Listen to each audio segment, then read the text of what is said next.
We want to bring in Dan Rosen and talk about what's happened. The deadline has passed. What are your impressions of what happened today?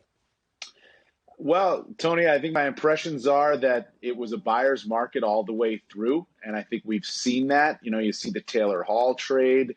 Certainly that is a buyer's market type of trade. You don't have to even give up a first round pick. But we've seen, these are the types of trades. It's not necessarily the Taylor Hall trade.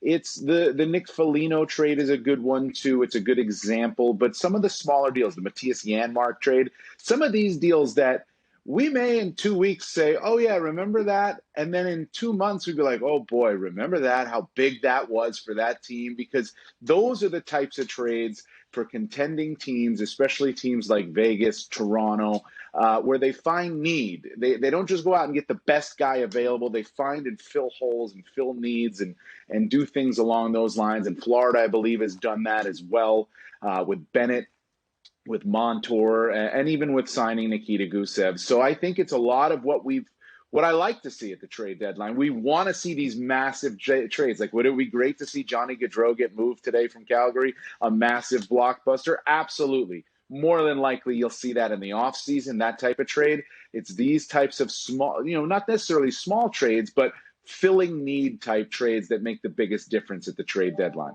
A Hart Trophy winner, and it sounds like you've got a text or an email, but we'll keep you focused on this interview. A Hart Trophy winner gets traded. It does not, on the other side, bring a first rounder. That sent shockwaves. The reaction to the Taylor Hall deal to Boston, you're talking about in a couple weeks from now. I get the sense that in Boston they're going to be really excited, but maybe in Buffalo they're going to be like, wait, what? Well, here's the thing with Taylor Hall. You're acquiring a guy who's got 2 goals this season, I mean, you think about that. Why is that guy worth a first-round pick? If you're acquiring a guy who's got 2 goals, 17 assists, is that really first-round pick worthy? And I just don't see how that's possibly first-round pick worthy. And you heard Elliot Friedman say it earlier. The market just wasn't there for Taylor Hall, So that's what you get. You get what you can get at the trade deadline for players like that. You can't.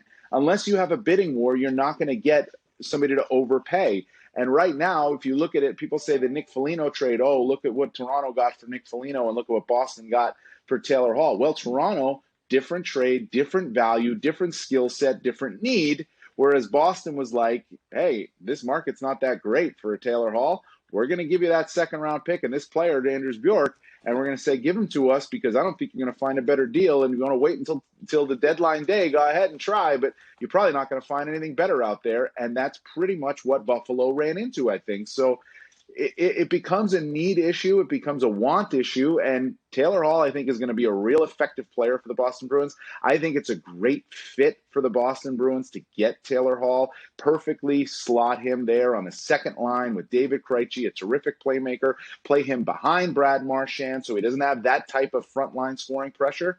But the market just wasn't there for Taylor Hall to land a first-round pick. We just had up on the screen the machinations of the Nick Foligno deal. More complicated than the SAT. Yeah. Thankfully, Lotz talked us through it.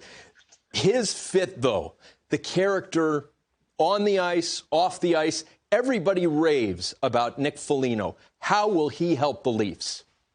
Well, here's the thing. What have the Leafs been lacking in these past few years, right? They've been lacking that veteran leadership, that snarl, that guy that'll go to the front of the net and pay the price, who'll rally the guys in the locker room, who'll step up in front of the media and be a spokesperson for that team.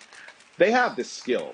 They have terrific skill. They have great players. They have quality defense now, too. Their defense is way better than it was a year ago. They're allowing 3 goals or less in a lot of games, and this is a team that can score 4. But Nick Foligno is a leader. He's a guy who'll go to the front of the net. He'll speak up in the room. He's got a presence. He's got respect around the league, and he is going to fill that hole. He can play on your first line, second line, third line, or even your fourth line. You're not going to rely on him to be a big-time scorer for your team because you don't have to, but he can fill so many different needs away from the puck and with it when he's able to get it, and it's just going to continue to help. It's really what they've been building since last season with Thornton and Simmons and now Foligno. I really like what Kyle Dubas has done here with Toronto to understand where the needs are for this team and really do everything possible to fill them. You can understand why Leafs fans are so excited and feel like this is their year. Anything you thought would happen that didn't happen on deadline day?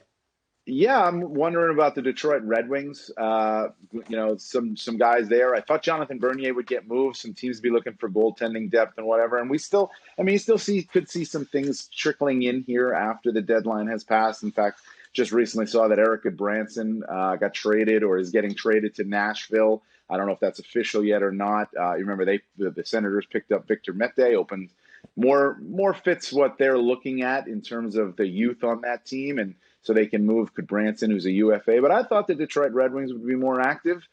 They acquired a lot of guys in the offseason that I thought would be perfect trade assets for them, and we just haven't seen them be moved. Dan Rosen, don't ever trade that little stuffed doggy on your desk. Great insights. Mets dog. I like it. Nicely done. Go Mets. There you go, bud. We will talk to you soon.